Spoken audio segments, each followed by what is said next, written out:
What's up mga ka-radio? Kamusta? Welcome back sa ating Goodhand channel. We're going to talk about something super cool and useful, lalo na if you're into outdoor activities or even for work. Ang two-way radio transceiver. Yes, that's right.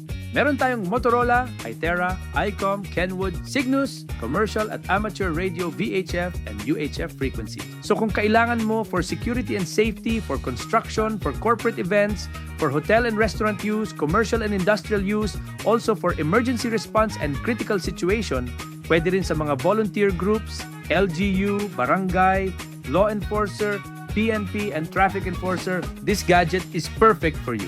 Tara, tignan natin kung anong meron sa two-way radio na to and paano ito makakatulong sa atin.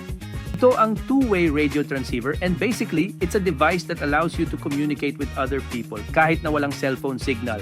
Pwedeng-pwede ito for short-range communication at hindi mo kailangan magbayad ng monthly fee para mag-operate unlike sa mobile phone. Isa sa mga cool features ng two-way radios is yung push-to-talk PTT button. Simple lang, press mo lang at makakapag-communicate ka na. Yung range ng communication, it really depends on the model and environment. But usually, it ranges from 1 to 5 kilometers for portable handheld radios like this. So if magka-distance kayo ng friends mo or even sa trabaho, perfect ito.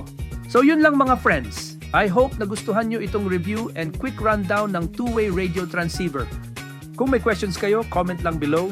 And I'll be happy to answer or contact any of our 19 store branches in 7 in Metro Manila, 4 in Rizal, 3 in Bulacan, 5 in Cavite, Laguna, and Batangas.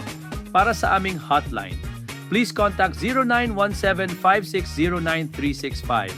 Don't forget to like, share, and subscribe para mas marami pa tayong ganitong cool na content.